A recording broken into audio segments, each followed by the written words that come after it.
Hello, I'm Limited Results. Welcome to my presentation, Debug Resurrection on NRF52 series. I hope you will enjoy. So, 2 words about me. I'm focusing on hardware security and low-level vulnerability. You can check my website if you have time. I have no affiliation.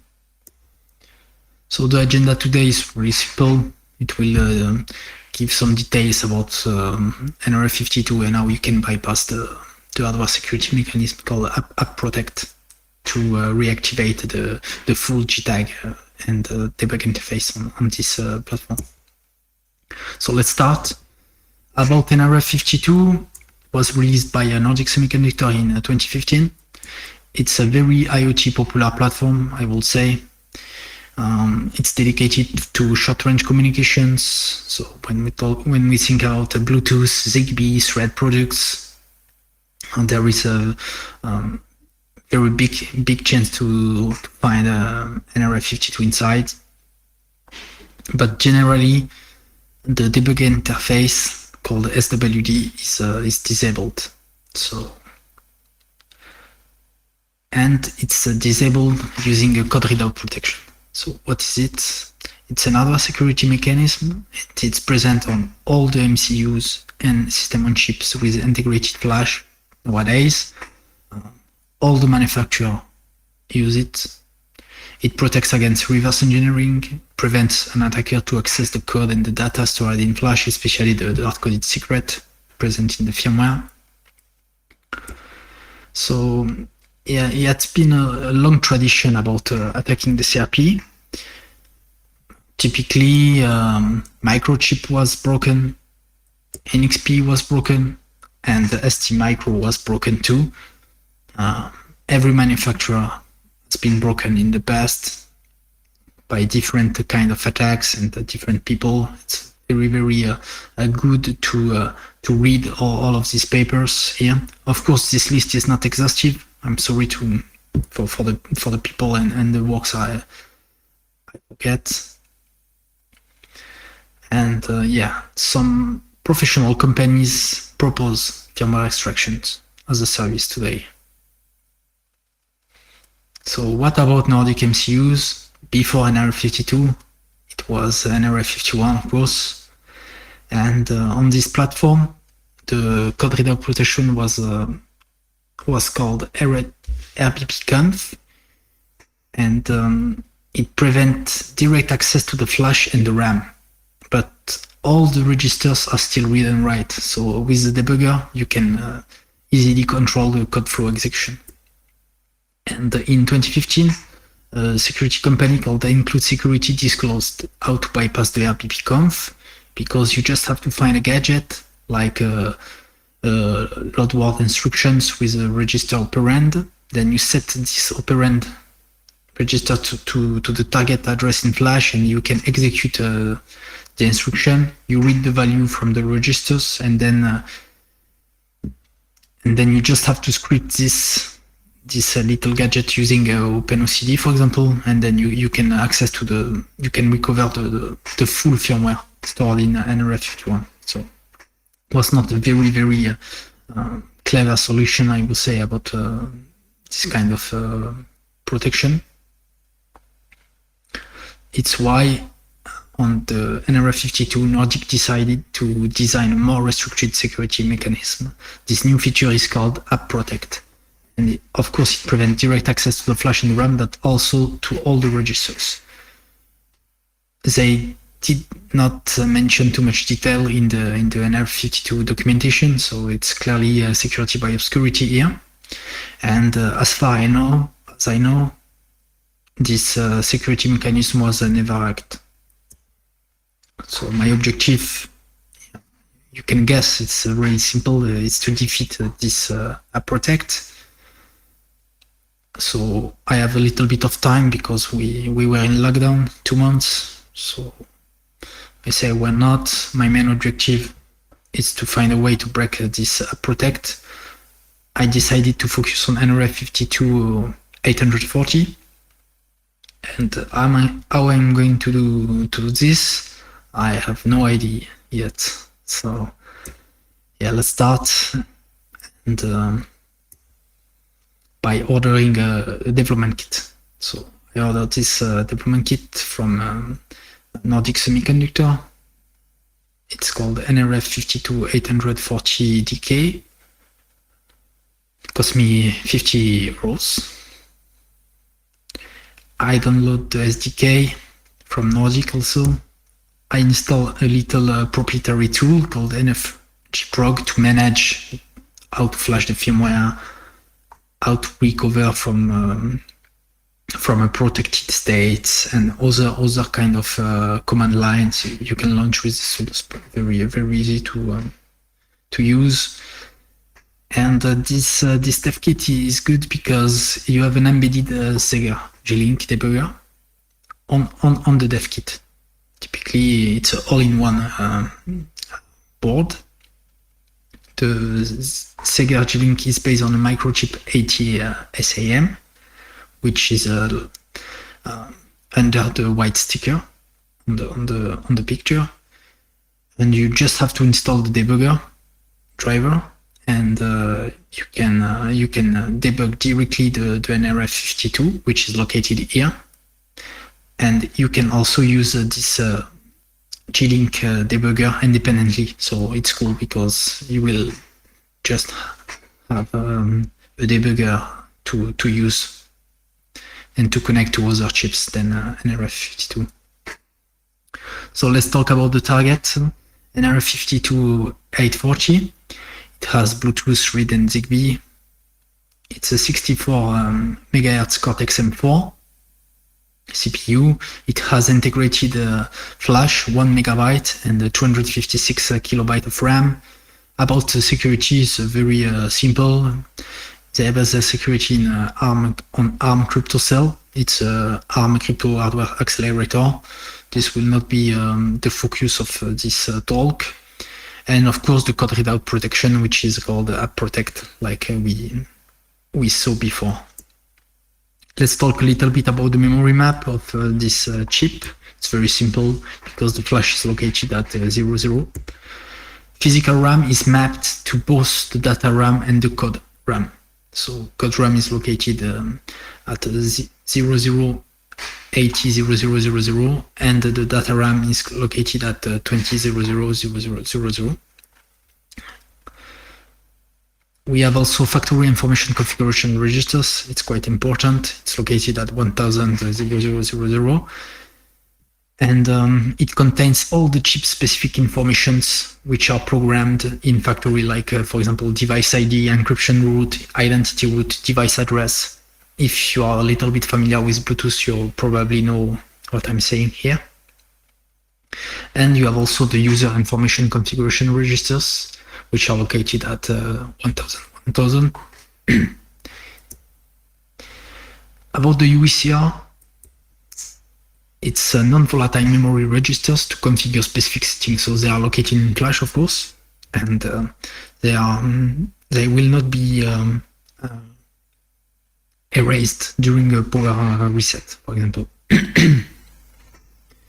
And they contain the App Protect registers, which is located and mapped in 0x1000 1208. And to enable the access port protection, like the documentation say, you have to write the last byte at 00. And if you want to disable that, you will need to erase all the RAM and the memory flash first, according to Nordic. So there is no way to dump the firmware without erasing the RAM and the flash. So let's start by a very simple operations. We compile or reuse the sample code provided in the SDK. You connect the board via USB. You flash the X file into the NRF52 using this little command line, or you just do make install inside the SDK, and then it will provide the same results. You verify the debug access by reading the App Protect status registers via OpenOCT, for example. So using this command, if this command returns 0, the app protect is enabled. If it returns 1, the app protect will be disabled. So how you can program the app protect via command lines? So it's very simple. You enable using OpenOCD. So you connect the debugger using the NRF52 configuration file. Then you open a telnet session and you write the app protect registers at the previous value we saw in the documentation, and then you reset. This will enable the app protect, or you can also use the dedicated commands present in the NRF-fgprog. And to disable that, you just have to write the erase all registers by the dedicated command indicated on the slide, or you can also use the NRF-fgprog to disable that and to erase the old flash in RAM. So once you have a protect enabled, you will have this kind of message from the debugger from OpenOCD, which said you cannot find the memory application port to control the core. And with that, once you have this kind of message, you're sure the app protect on your device, on your platform, is activated. So let's check a little bit what's ARM tell us about that. ARM DAP, debug access port. We can access 2 different debug ports on the NRF52 to access. So we have a control AP, which is the master debug port, and it's not dependent of the app protect. This is the first one, but we are more interested by the second one, the HAB IP, because the HAB IP is part of the CPU, and then we can access the memory, the RAM and flash. So here it's controlled via SWD, which is the JTAG proprietary from ARM protocol, and this is the real debug port here. And for more information, you can take a look to the ARM Cortex-M reference. It's very well explained. The boot process on NRF52 is very simple because this chip doesn't contain a ROM, so we don't have an embedded bootloader or AIP, ISP routine to reverse. The power sequence is not detailed in the documentation, unfortunately.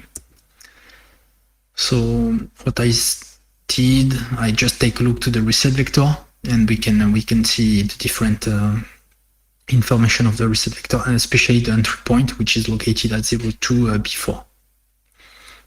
Yeah, the reset vector, of course, is present in the firmware at the beginning of the firmware, located in flash at 00. So about the reset policy now, it's interesting to understand a little bit the power sequence. And if we go to the last line, and if we produce a power on a reset, we will have all the blocks present into the NRF52, which will be resetted, especially the debug port and the SWGDP. So it means on power on reset, the HAB IP has to initialize itself depending on the value of the app protect, which is stored in UICR. This is very important information. So typically, let's do a little recap. The goal now is to access the HAB IP debug. Despite of the app protect, this will be the real debug port to access the CPU and to access the memories. So I know we don't have any boot ROM, and at boot up, the HAB IP has to receive the app protect value from the NVMC, which is the non-volatile memory controller, and then the protection state will be set accordingly. And this, of course, due to the fact that we don't have boot ROM, this is implemented in pure hardware and has to be done before the CPU starts to load and execute code stored in Flash. Otherwise, it will be too late. So what I'm going to do here, I have to modify a pure hardware process during the boot up. The only one solution I have is to perform fault injection.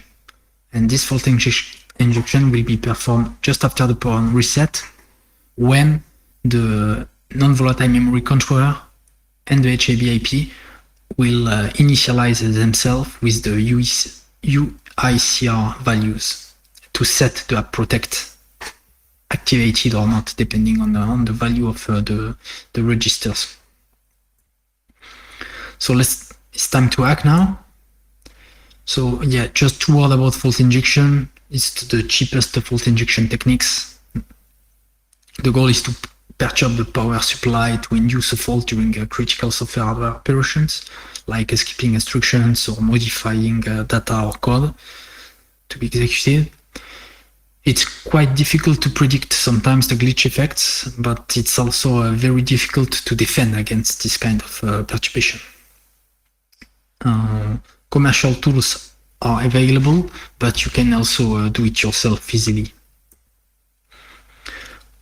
I put some public resources here, but of course you can find a lot more on the internet by just googling voltage glitching, and then you will have a lot of useful information. So the first question is, which line do I need to glitch when you want to perform voltage glitching? Here is the diagram of the power domain inside the NRF52. We have 6 different power pins in NRF52, but unfortunately we don't have information from Nordic, so we are going to find this information by ourselves. And here on this diagram we can see the DEC4 is the decoupling line to the system power directly, and this is located after the register 1, which is very cool because we will bypass the LDO, which is the the voltage regulator. And so DEC4 is the power after the Reg 1 stage, which supply the digital blocks. So typically it will supply CPU and memories. And after some probing attempts, I identified DEC1 as the dedicated CPU power line. So after that, I decided to modify the PCB by removing some capacitors. The schematics are available, so it's a very easy job. We are going to focus on DEC1 and DEC4, as I said previously. And why do I remove capacitors? So my opinion here is and my goal is to improve the monitoring of the power consumption. So I don't want big low pass filter effects. It's why I remove capacitor here. And the second advantage is to have a better voltage glitch. It will be sharper, and you will obtain better repeatability, and you will have fine tuning parameters. This will be particularly interesting if you have to reproduce that on different devices in the future. So let's do a little bit of soldering, 5 minutes works. I took a little magnet, soldered to DEC1, and then I connect this to a SMA connector. I use a second wire. Here is the red wire, and then I solder to the DEC4 line, and I connect to a second SMA. And I use a ground point as a main ground directly on the dev kit. So it's very, very simple PCB modifications here. The attack flow is this one. I will boot up the NRF52, I will inject a fault, then I attempt a debugger connection using this command line and the OpenOCD tool. I will check the status, and if it is okay, this command line will dump automatically the firmware. If not, the chip will be reset and then I will try again. So for that, I need full automation. So just realize my own homemade glitcher system based on MOSFET and some passive components. It cost $5, so it's very, very low cost. It's synchronized by the scope, of course. And I use USB commands to set the different parameters like the delay, the width, the amplitude. All of this is fully controlled in Python, so I can do full automation, I will say. So let's check a look to the results. And here is the picture of the oscilloscope screen. And when you start fault injection, it's very important to perform side channel, and to study the power analysis, especially here where we don't have any code to study and try to reverse. So it's very black box reverse here. Channel 1 correspond to the UART. Channel 2 correspond to the DEC 1 power consumptions. Channel 4 correspond to the DEC 4 channel power consumptions, and this is also used as a scope trigger. And channel 3 is the pulse command to trigger the glitch, but here for the moment I don't glitch, so it's why this channel is flat. What we can identify easily is the flash activity on DEC 1 and also DEC 4.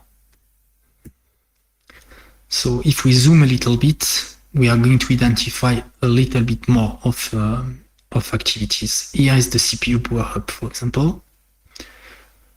Here is the CPU which start to execute code because there is a transfer from flash to code RAM. Then the CPU can execute that. And of course, just before we have the NVMC initialization. And this is typically what I was looking for a little bit in my previous analysis. So to recap, we identified the 3 common steps: the CPU power up, the NVMC initialization, and the flash activity. I zoom a little bit more again, and then it becomes very obvious that what I was looking for is located here. And it's the hardware process previously identified. It's visible on DEC 1 and DEC 4, so it's very cool. And the timing windows is very restricted. It's just 2.5 microseconds. So we will just perform fault injection on this specific timing windows, and we will not perform fault injection during all the boot up timing windows. So we will restrict our fault injection campaign and the elapsed time to perform the attack. So let's see what a successful bypass here is. So here is the effect of the glitch. You can see the difference between the two processes before and after the glitch. And the most interesting is to see the difference of power consumption between a successful glitch and a normal behavior. Because when you have a successful glitch, you will not have flash activity after. So, for example, here we have a normal flash activity, and on this, after a successful glitch, we don't have the same power consumption signature. So it will be very easy to identify you have performed a successful glitch. On the console, of course, it's very easy to identify you have successfully glitched the NRF52, because once you will access the chip using the debugger will enumerate the breakpoint and the watch point. So you will just have to connect a classic OpenOCD plus JDB session. So after that, it's a cool attack, but if you perform a reset, you will lose the debugger access. So what you have to do is to dump the flash in the UECR by this JDB command, for example. Then you will patch in your favorite X editor the value of the app protect. You will set this to FF. You will erase the chip, and then you will reflash the modified UECR.bin and the flash bin. After that, you will have persistence. So you will the debug interface will be reactivated permanently. So I verified that on a consumer product. It was a Logitech G Pro. Yeah, I sacrificed my gamer mouse, 120 euros. So it was a difficult choice, I would say. But this product is based on nRF52840, and the protect is activated on this product. So yeah, just to mention, the goal here is not to attack the Logitech product, but it's really just to reproduce, to validate the attack on a consumer product. I do a little bit of soldering, of course. So it's very easy because the PCB reference, it's provided by Nordic and it's just reused by Logitech. And this specific PCB is a C-screen, so you don't have to reverse the PCB. It's a very easy job to find the Deck One power line and then to connect the two wires to that. So here's the final setup. You can see the glitch output. You can also see the different connection to the debugger, to the J-Link debugger, and other wires are here to supply the voltage to the PCB. So a successful glitch was performed. The firmware was dumped, and then I just rewrite the UICR to add the debug persistence to that. So after that, I end up with a full functional devices. It's very cool, because now I am in ideal condition for static analysis because I own the firmware, and it's also cool to have a dynamic analysis capabilities because I have full debug on the devices. I can read and write memories, set breakpoints, etc., etc. So I can attach debug to either or just use a GDB for what I want to do. So is this the end of story? Oh yeah, practically yes, but not yet, because I was really cleaning my desk when I received this tweet, Twitter today. And yeah, as you see, we have a lot of different nRF52 chips. This is really cool because I was pretty sure all the family was vulnerable to this attack.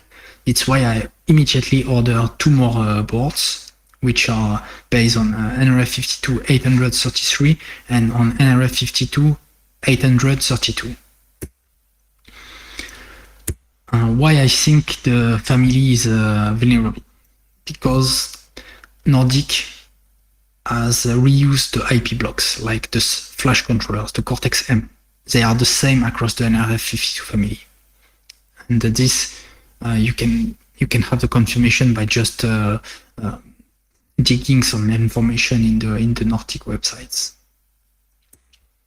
So let's confirm that by reproducing, I will say, the app protect bypass on the nRF52833. So here you can see the soldering, which is very easy to do. Deck 1 is connected to enameled wire, and the red wire is for Deck 4. It's not really necessary to connect Deck 4, it's just useful to monitor the chip activity.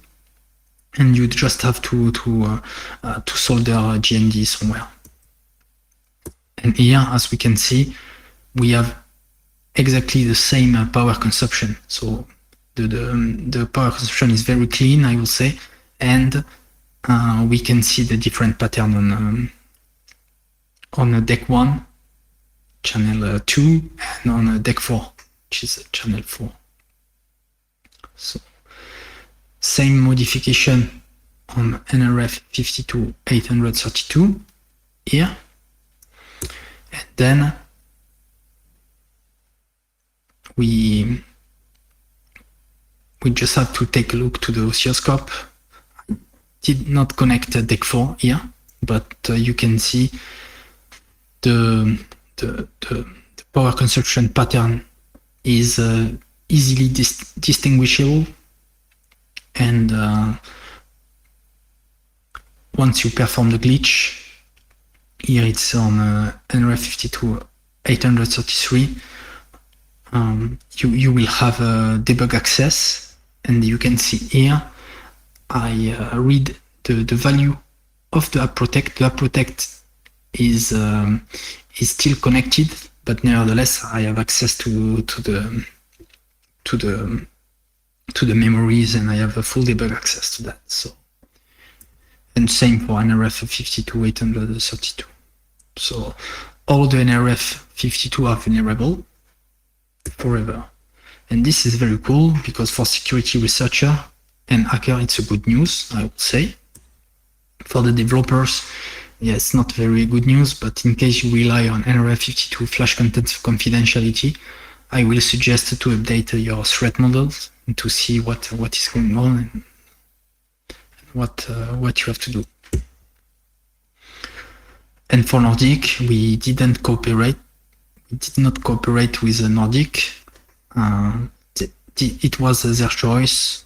I mean, I understand and I respect their choice. That's life. Following my post, they send the information notice 2 days later to all their customers. Nordic decided to not patch, to not redesign the NRF 52, and consequently it will stay vulnerable forever. This is very cool for us. So yeah, a little bit more impact on that because NRF 52 is often used in modules.